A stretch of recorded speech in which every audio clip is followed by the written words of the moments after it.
Bonjour tout le monde, j'espère que on se retrouve pour un nouvel épisode de The Moment et aujourd'hui on reçoit une nouvelle invitée et j'avais très hâte de la recevoir parce qu'il s'agit aujourd'hui d'une femme entrepreneur qui est revenue en Algérie pour lancer sa marque et l'yom on va découvrir Shkoun Hiya Riem ou la marque Riem.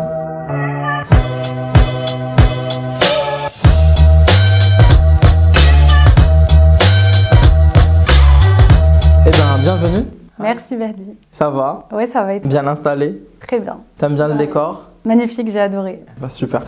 Moi, en fait, pour ce concept, à chaque fois, comme je le dis à mes invités, c'est je n'ai aucune question. Je ne prépare pas forcément l'interview. Mais ce qui m'intéresse, c'est de savoir qui est Riem aujourd'hui. Donc, si tu peux commencer par te présenter, à partir de là, on va discuter. Ok, ça marche.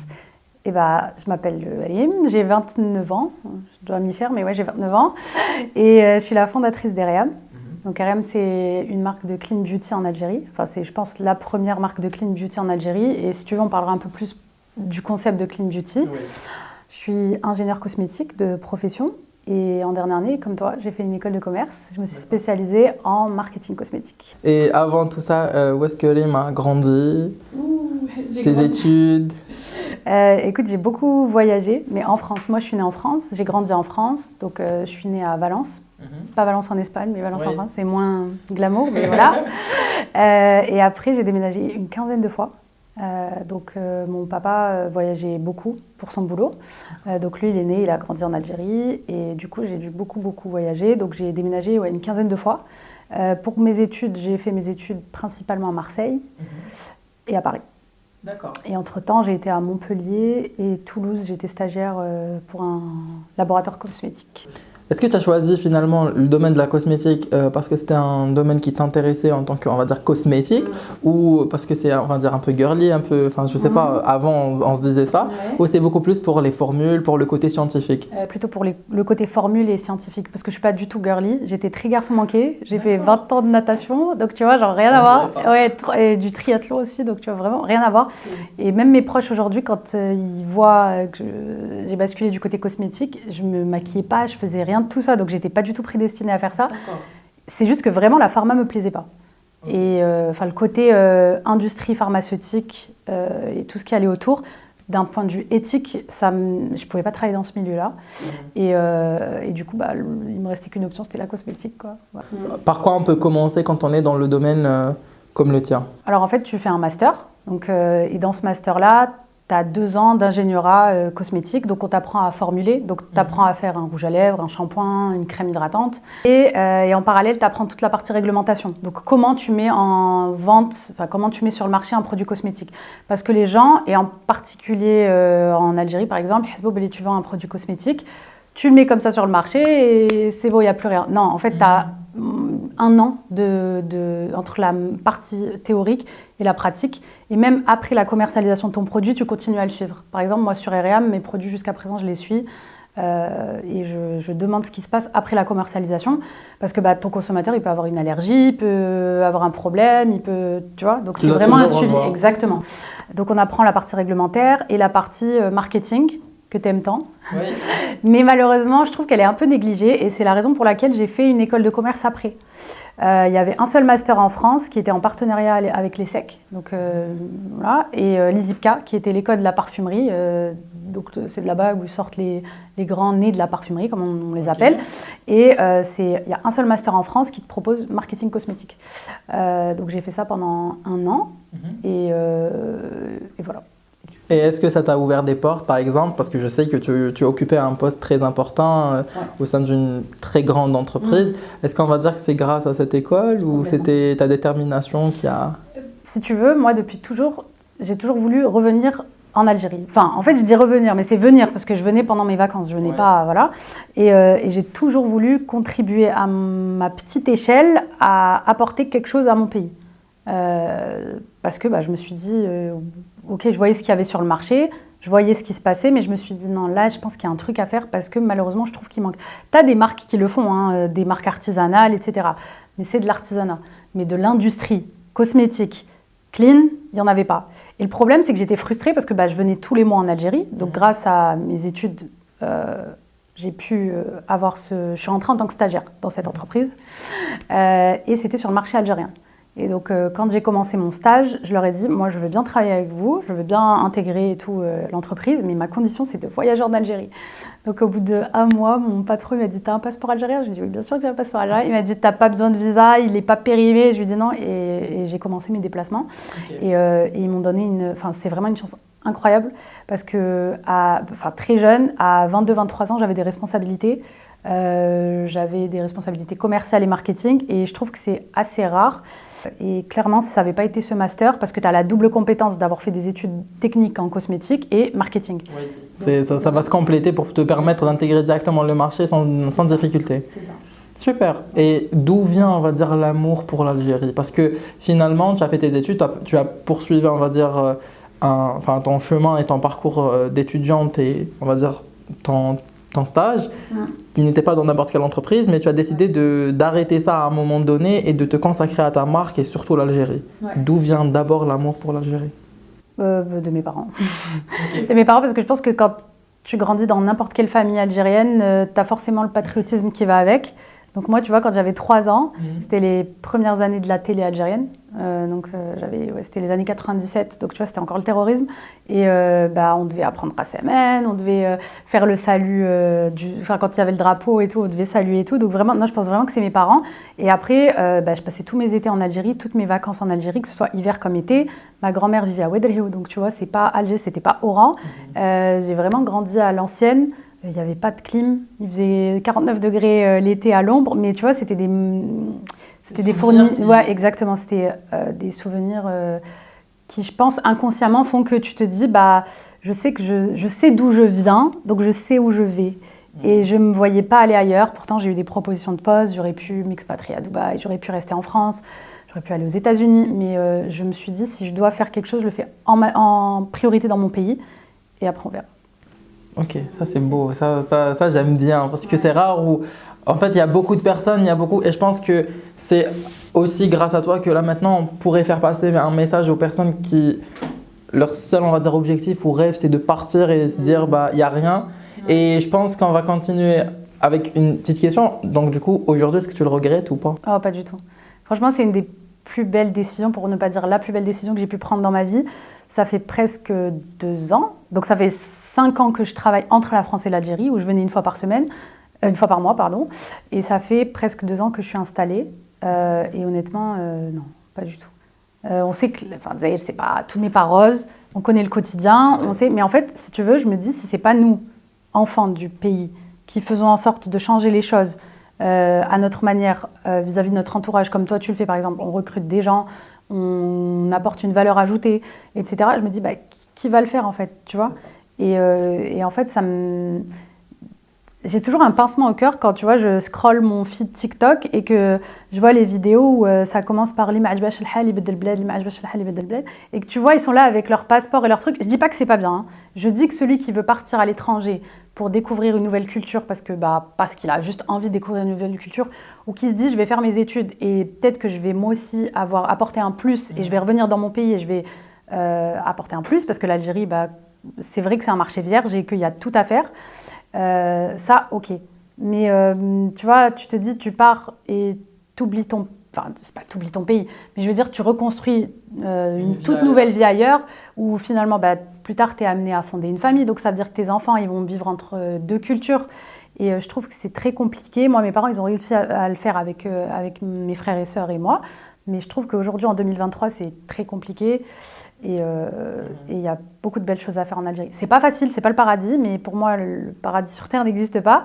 Mais il y a beaucoup de belles choses à faire. C'est très intéressant ce que tu es en train de dire par rapport à tous ces jeunes qui veulent partir et qui se disent qu'en fait, il n'y a rien à faire en Algérie, alors que pas du tout.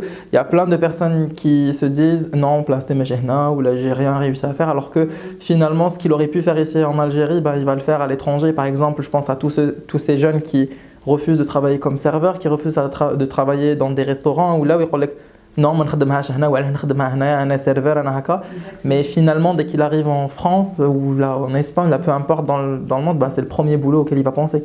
Parce qu'il va le normaliser là-bas, parce qu'à la belle et tout. Alors que tu peux commencer en Algérie en étant serveur, manager, tu as le restaurant, et ouvrir ton propre restaurant plus tard. À quel moment tu t'es dit, ok, je vais lancer une marque de cosmétiques, moi aussi, mais de clean beauty surtout, et en Algérie et intégrer le clean beauty dans un marché où finalement les gens ne sont pas éduqués sur le mot clean beauty. Ouais, et c'est mon plus gros challenge aujourd'hui. Dans la stratégie d'Eriam, au-delà de la notoriété de la marque, donc au-delà de tout ce qui est brand awareness, c'est surtout de faire de la pédagogie auprès du consommateur algérien et lui expliquer que tous les produits en cosmétique, on appelle ça les produits conventionnels. Donc c'est les produits que tu vas trouver sur le marché qui sont du coup pas clean, leur expliquer pourquoi c'est pas bon. Et aujourd'hui, tu vois, il y a de plus en plus de maladies, il y a de plus en plus de cancers, il y a de plus en plus de problèmes des couples qui sont infertiles. Enfin, bref, il y a tellement de problèmes. Quand je vois en plus l'environnement dans lequel on évolue, c'est-à-dire la pollution, surtout des grandes villes comme Alger, Oran, ça aide pas. Et je voyais que malheureusement, le consommateur algérien, il n'avait pas de bons produits. Et il avait des produits مخدومين في الدار, tu vois, dans les savons, les huiles, zitoun, vraiment des recettes de grand-mère. Mais il n'y avait aucune marque industrielle qui proposait des produits clean. En fait, là, je vais juste rebondir avant de continuer sur Eriam et d'où ça a commencé. Tout à l'heure, tu l'avais dit, et là, tu le redis, c'est quoi la différence finalement entre le côté artisanal et est-ce qu'il pourrait être nocif finalement pour la santé, même si c'est artisanal? Il peut être nocif selon la personne et les conditions dans lesquelles elles vont faire le produit. Parce que souvent, c'est des artisanes qui n'ont pas forcément de compétences, elles font ça dans leur cuisine. Donc c'est un petit peu homemade, tu vois, c'est les petits DIY. Mais derrière, tu n'as pas de test contenant-contenu. Donc tu ne sais pas si la formule que tu as préparée, elle va être... comment t'expliquer ?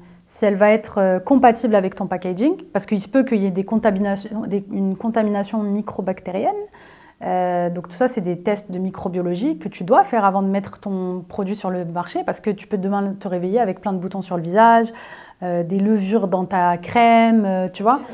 Et ils n'utilisent pas des conservateurs. Si tu veux, ils n'ont pas accès aux mêmes ingrédients qu'un industriel. Parce qu'un industriel, il source ses ingrédients, soit directement chez des petits... par exemple, nous, on utilise de la date, on va aller sourcer chez un petit producteur, Fibiskra, par exemple, tu vois, qui va nous vendre son huile de date. Mais tout ce qui est ingrédients comme le tensioactif, donc ce qui va faire mousser le shampoing, ça, tu ne vas pas le trouver chez ton petit producteur. Ouais. Donc, tu vois, ils n'ont pas accès à la même panoplie d'ingrédients. Et c'est des ingrédients un peu moins nobles, si je peux me permettre. Après, c'est très bien. Et moi, j'encourage justement les hommes, enfin surtout les femmes, du coup, à entreprendre. Parce que tu as des femmes qui habitent dans des villes éloignées où il n'y a pas je pense aussi aux villes du Sud, où tu n'as malheureusement pas forcément accès à des emplois, où elles ne peuvent pas travailler. Et elles font ça et elles les vendent en ligne, tu vois. Et ça, je n'ai rien contre. Mais je pense qu'aujourd'hui, il manquait justement de marques industrielles cosmétiques clean. Et c'est aussi pour ça que j'avais décidé de lancer Eriam. Et donc, finalement, c'est possible d'être dans industriel mais clean. Bien sûr. C'est ça, souvent parce qu'on associe carrément l'usine ou une table de production directement à c'est nocif, c'est chimique, alors que finalement, non. Finalement, on peut être une marque clean mais être produite d'une façon industrielle. Totalement. Ça va dépendre de ce que tu vas mettre, le type de conservateur que tu vas mettre, le type de parfum. Donc moi, il n'y a pas de parfum de synthèse, c'est des conservateurs qui sont d'origine naturelle. Donc ils tiennent plus qu'un produit artisanal qui peut tenir une semaine au frigo, qu'on se le dise. Mais tu vois, derrière, ça ne va pas tenir non plus après ouverture. Tu as 6 mois, 1 an avant que le produit... exactement. Mais ce n'est pas non plus 3, 4, 5 ans comme tu peux le voir chez des gros industriels qui, pour le coup, utilisent des conservateurs qui sont irritants. Donc, qui sont irritants pour la peau. Donc, tu peux avoir de l'eczéma, tu peux avoir des allergies, des rougeurs. Et en même temps, qui peuvent être cancérigènes. D'accord. Et moi, c'est ce que je cherche vraiment à éviter. C'est surtout tout ce qui va toucher à la santé de l'être humain et qui va donner derrière des maladies. Ça, c'est absolument ce que je ne veux pas avoir dans mes produits. Et c'est pour ça qu'ils sont à minima de 90% d'origine naturelle. Tu t'étais inspirée en fait de tes souvenirs d'enfance et c'est ce qui t'a permis finalement de faire un joli spot parce que le spot était complètement différent parce que quand on pense à des produits cosmétiques et tout, on va se dire bon, ils vont nous montrer le produit, les bienfaits et tout. Mais finalement, tu nous as raconté une histoire. Ouais. Et c'est à ce moment-là qu'on a compris que finalement, en fait, c'est l'histoire qui a fait que Eriam s'est lancé. Est-ce que c'est important pour toi de commencer comme ça, toi qui as été pendant très longtemps dans, on va dire, un domaine où c'était la guerre pour la pub, la meilleure pub, la meilleure star dans la pub si tu veux, je pense qu'en 2023, les gens en ont marre de juste prendre un produit et leur dire, tu leur poses devant et tu leur dis voilà, utilisez, consommez tout. Les gens, c'est bon, ils ne veulent plus entendre parler de ça. Et moi, je voulais aussi avoir une marque authentique. C'était important pour moi que les gens ressentent que c'est pas de la pub, c'est pas juste je lance un produit pour me faire de l'argent en Algérie. J'ai vu quelques commentaires des fois où les gens me disaient ouais, mais elle est venue s'installer en Algérie parce qu'elle sait qu'en France, y a pas, enfin, le domaine est saturé alors que elle fait Hadraham. Non, je pense que c'est beaucoup plus compliqué de lancer une marque en Algérie qu'en France. Et aujourd'hui, d'ailleurs, c'est l'inverse parce que la communauté algérienne de France me demande le produit. Donc, tu vois, je vais me retrouver finalement à faire de l'exportation d'Algérie à France alors que c'était pas du tout dans mes plans. Mais alors, pas du tout. Hein. Où je m'étais dit, si un jour ça m'arrive, ça serait pas avant 5 ans, 10 ans, tu vois, mais pas tout de suite. Et finalement, non, c'est en train d'arriver. Et pour répondre à ta question initiale, ouais, en fait, c'était important pour moi de revenir à mes racines, à ce fameux hammam de Ouadrihou. Ma grand-mère avait un hammam dans les années 50. Donc, tu vois, elle était entrepreneur il y a très très longtemps, la Yarhama. Et du coup, de reprendre, pas forcément l'histoire du hammam, mais je pense que inconsciemment, ça a joué ça m'a inspiré dans les ingrédients utilisés dans le produit et tout ce qui était autour de la marque. D'accord. Et finalement, ce que tu viens de dire là maintenant, et je vais rebondir, est-ce que c'était facile pour toi d'entreprendre en Algérie? Non, absolument pas. Enfin, si tu veux, je m'attendais tellement à pire parce qu'il faut savoir que juste avant de vouloir rentrer en Algérie définitivement, c'est-à-dire j'avais mon billet aller simple, donc moi c'était pas lima عجباش الحال يبدل البلاد, c'était lima عجباش الحال يسقم بلاده, tu vois. Je pense que c'était plutôt dans ce sens-là. Ça, on va le garder, ça. Et ouais, on pourrait faire un nouveau slogan. Une nouvelle trend TikTok, tu sais, inverser tous les gens qui rentrent. Exactement. Et pour la petite anecdote, j'ai de plus en plus de gens qui m'envoient des messages en me disant j'ai trop envie de rentrer en Algérie, mais je sais pas par où commencer. Donc, tu vois, peut-être qu'on est vers un nouveau phénomène qu'on voit pas en Algérie, qu'on voit peut-être plus en France, et ce qui est un retour des gens vers leurs origines et qui ont envie d'investir dans leur pays d'origine. Et du coup, j'ai pris mon billet aller simple. On sortait de Covid et des incendies en Kabylie. Et donc, c'était pas du tout la bonne période parce que tout le monde me disait mais comment dire, genre, ne rentre pas, c'est pas du tout la bonne période, les gens ont envie de fuir. Il y avait un manque de concentrateurs, etc. Enfin, tout ce qu'on a pu connaître. Et je me suis dit, non, on vit qu'une fois, c'est maintenant ou jamais. Ouais. Et là, j'ai commencé et j'ai mis 1 an avant de lancer Riam, entre guillemets, pour de vrai. Le business plan était scellé, la marque avait été déposée. Mais toute la partie opérationnelle, ça m'a pris bien 1 an pour le faire. Et finalement, après le lancement et tout, j'imagine qu'il y avait une histoire de packaging, une histoire de, on va dire, contenant, tout ce qui s'ensuit. Moi, je me rappelle que tu avais posté avec ta communauté pour leur poser des questions et tu nous as limite, on va dire, laissé décider un peu de tout ce qui est packaging et tout. Est-ce que c'était important pour toi d'avoir ce relationnel? Est-ce que ça rentrait dans ta stratégie d'éducation, de vulgarisation du clean beauty? Ouais. En fait, ce qui est important pour moi aujourd'hui, c'est de construire une communauté. Comme c'est le cas de certains influenceurs, tu construis une communauté, mais je voyais qu'en Algérie, le phénomène de communauté autour d'une marque, c'est pas encore ça. C'est peut-être le cas de certaines marques dans l'agroalimentaire, mais tu vois, en cosmétique, tu as 2-3 marques en Algérie qui le font, qui commencent à le faire et c'est bien. Mais je voulais vraiment pas avoir juste des consommateurs, mais des consomme-acteurs, tu vois. Donc des gens qui sont décisionnaires, qui sont impliqués dans le choix des formules, dans le choix du packaging, dans le choix des senteurs, dans le choix des ingrédients.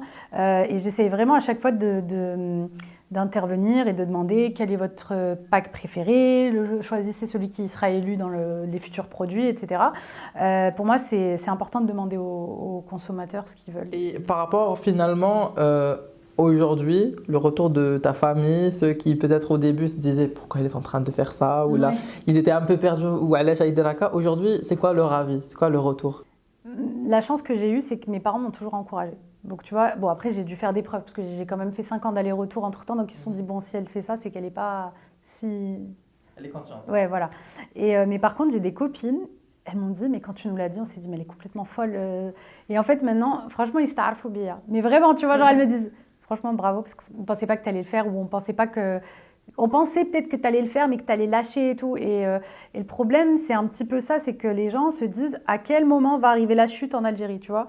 Parce que j'ai des gens qui me disent « Ah, mais ça fait qu'1 an que Rakihana... » Ou là, au début. « Non, ça fait que 3 mois, il faut attendre 6 mois pour que tu sois bien imprégné de la culture, enfin pas de la culture, de la société. » Quand ils ont vu que ça faisait 6 mois, ils m'ont dit « Non, 1 an. » Maintenant, 1 an, tu vois, ils me disent ouais, il faut attendre 3 ans. Mais au bout d'un moment, tu leur dis, c'est bon, ça me plaît, ça me plaît. Enfin, c'est pas parce que ça n'a pas plu à certaines personnes ou parce qu'il y a des choses qui sont pas bien et que certaines personnes décident de ne pas vouloir les améliorer ou ils préfèrent partir que c'est le cas de tout le monde, tu vois. Moi, je m'éclate dans ce que je fais et même si le quotidien, il n'est pas toujours rose, mais au moins, j'ai gagné en qualité de vie, tu vois. Donc on peut dire que tu es fière de toi. Ça, j'aurais du mal. Je pense que tu n'es jamais satisfait, tu vois. Même aujourd'hui, c'est vrai que je suis contente quand les gens me disent « Ah, mais c'est Riam » ou « Ah, ils reconnaissent le produit » ou que je vais dans une pharmacie et que je vois que les étals, elles sont... Enfin, que le rayon, il est vide et que derrière, ils doivent repasser commande. Ça veut dire que le produit est bien sorti et que les retours sont bons. Mais je sais pas à quel moment, j'en parle souvent avec une copine qui m'a aidée à faire le spot et tout. Et je lui dis « Mais tu sais, j'arrive pas encore à avoir avec le déclic de me dire « C'est bon, je l'ai fait ». Et je sais pas à quel moment, en fait, tu l'as.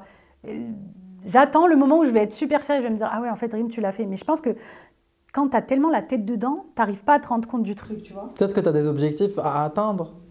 Tu voudrais peut-être atteindre un certain objectif ou une certaine notoriété Oui, ou complètement. Mais si tu veux, quand tu te fixes des valeurs de marque, et l'ambition fait clairement partie des valeurs de la marque Eream, puisque c'est l'ambition de toujours vouloir faire mieux, de proposer le meilleur aux consommateurs, etc. Je pense que tu veux toujours aller au-delà de tes limites.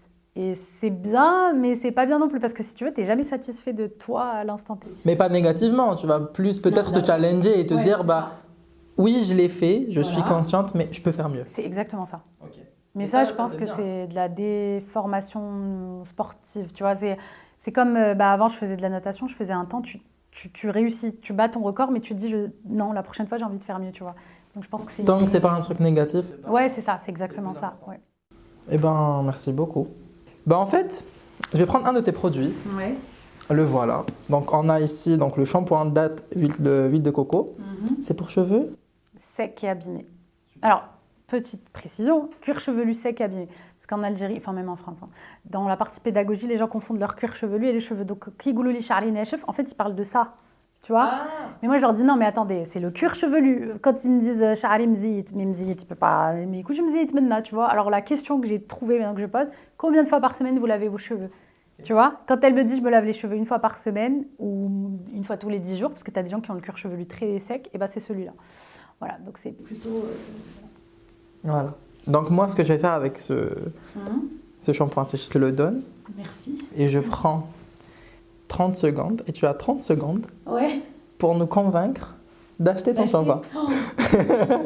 Donc tu regardes ici, on met le minuteur. C'est pas un qui m'a dit que tu vendez-moi un stylo. Non, ça va. C'est parti. Alors, Eream, c'est un shampoing clean. Ça veut dire que ça ne va pas vous faire du mal. Donc, ni à votre santé, ni à la planète. Et en 2023, c'est hyper important de penser à l'écologie. C'est un shampoing sans sulfate, sans parabènes, sans silicone. Donc, tout le monde peut l'utiliser. Une femme enceinte, une maman qui allaite, une personne qui sort de chimiothérapie. Et en plus, il est prescrit par les dermatologues. Donc, tout ce qui est dermite séborique, pellicule, psoriasis, vous pouvez l'utiliser.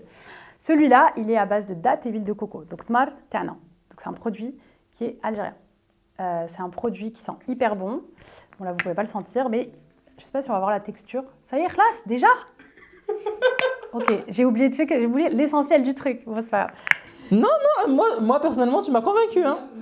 Il y a j'allais dire, en fait, des fois, tu as la bulle qui sort et les gens, ils me disent « Ah oui, ça se voit qu'il est concentré. » Bon, voilà. Non, mais moi, tu m'as convaincue. C'est vrai ? Ah, cool. Ça mérite des applaudissements, s'il vous plaît. Non, mais tu sais que j'ai oublié le plus important, mais bon, c'est pas grave. Les quoi? Mais il est à 93% d'origine naturelle. En fait, j'aurais dû commencer par ça. Mais je pense que le fait d'avoir déjà presque... Ouais. Donc voilà, maintenant vous le savez. Ouais. Allez. Mais ça passe vite, 30 secondes. Purée, je pensais pas, tu vois. Le temps, c'est de l'argent. Qu'est-ce que tu as en fait à dire pour toutes ces personnes? Quel est le conseil que tu pourrais partager avec toutes les filles qui souhaiteraient en fait lancer leur propre marque ou se lancer dans l'entrepreneuriat et surtout ceux qui veulent entreprendre ici en Algérie? La première chose, c'est de vraiment apprendre et devenir expert de votre domaine parce qu'aujourd'hui, il y a tellement de gens qui se lancent que quand tu es expert de ton domaine, on ne peut pas venir te dire « Ah non, mais il a fait ça pour l'argent, je ne sais pas quoi ». Et c'est important parce que ça donne vraiment une valeur ajoutée à la marque. Et continuer d'apprendre. Ne pas se décourager. Très important, être patient et moulnia yirbah. Et ça, c'est vrai, même si tu ne fais pas les choses, si tu les fais par passion ou que tu les fais vraiment dans un but bien précis, tu as envie de rajouter quelque chose, tu as envie de... Je parle beaucoup de valeur ajoutée, mais pour moi, c'est vraiment clé. Les efforts finiront toujours par gagner. Par payer, pardon. Les efforts finiront toujours par payer. Eh ben, merci à toi pour ce conseil. Merci à toi pour la On te souhaite bon courage pour Eream. On continuera à suivre. Moi, encore une fois, je te remercie pour être venu. Merci à toi. J'espère que tu as passé un bon moment. Ouais, c'était marrant, franchement, j'ai bien aimé. Eh bien, quant à moi les amis, je vous remercie de nous avoir suivis jusqu'ici, que ce soit Sheftouna ou Lesmatouna. Je vous remercie. Si vous avez d'autres questions, n'hésitez pas à nous les poser en commentaire ou là sur les réseaux sociaux taouana. On te retrouve sur tes pages, donc Eria. Ouais, LinkedIn, Facebook, TikTok, Instagram, il y a tout. Et même le site internet. Et sur le site internet. Et en pharmacie, en point de vente, dans une quinzaine de wilayas. On va essayer de tout vous mettre en bas la description. Quant à moi, je vous donne rendez-vous bientôt pour une nouvelle interview. Et d'ici là, portez-vous bien et ne vous découragez pas.